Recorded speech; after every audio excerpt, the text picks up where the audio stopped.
Greta Van Susteren went after Obama for mentioning Fox News. I bet this really riled up those 6 people that watch her show. When leaders blame others, they sure don't look like leaders. They look absolutely childish. And it's distressing that President Obama is often quick to blame others. On Sunday night, he threw our intelligence community under the bus. They're not happy about that. And today, blaming again. There's a reason fewer Republicans, you hear them running around about Obamacare. Because while good, affordable health care might seem like a fanged threat to the freedom of the American people on Fox News, it turns out it's working pretty well in the real world. Yes, our turn. Fox News. He's done it before, made cracks about Fox News. Today's crack was also tweeted from his Twitter account to his 47 million followers. What's the impact on Fox? 0. The president's giving us free promo. It doesn't hurt us. Fox News is hot. You've seen the latest viewer numbers, but that's not the point. In these very troubling times, from Ebola to beheadings, we need the president to act presidential. That means not blaming others or acting cool in front of a bunch of students by blaming Fox for whatever ails him or his administration. His audience today is the next generation of leaders, and we want them to respect the office of the president, not see it as a platform to settle petty scores. Yes, of course, it was only one crack in a long speech, but it shows we're getting under his skin. But he should be tougher than that. So as we face down big problems in the world, skip the trash talk. It only diminishes the office of the president. They squeal like piglets when you call them out. Take notes, Democrats.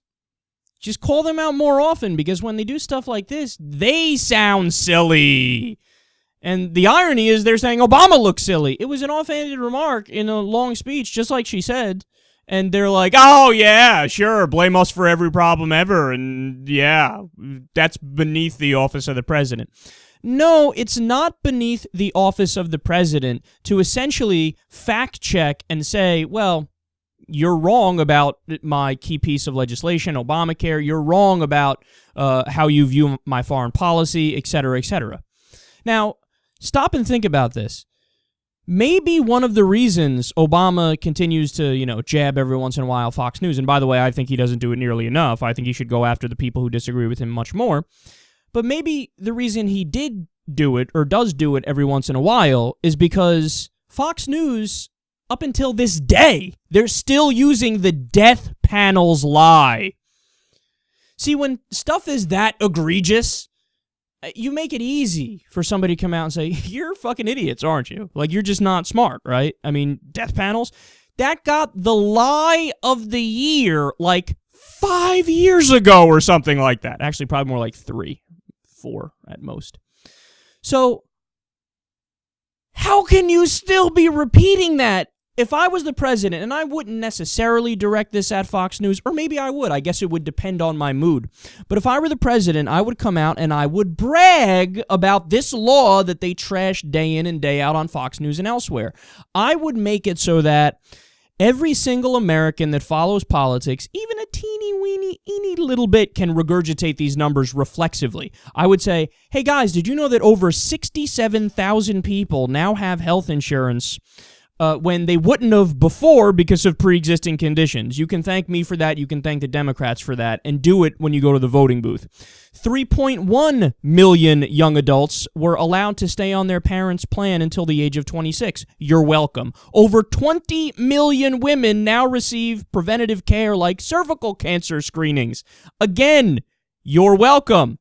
How about this for all the fiscal conservatives out there? $3 billion has been saved by closing the Medicare donut hole. So if you're a fiscal conservative, maybe you should vote for Democrats. 105 million Americans no longer have a lifetime cap. So in other words, the health insurance companies can't kick you off when you get very sick and then you go bankrupt. They can't do it anymore. They used to do it all the time. Now they can't do it anymore. So you should be thanking Democrats, okay? And when Fox News just endlessly makes shit up and does the most disingenuous, ridiculous attacks on him, I'm happy when he takes jabs at them and when he mocks them. He should do it more often, and other Democrats should do it more often, and that would, I think, reflect not only in the polls, but it would reflect in elections, too.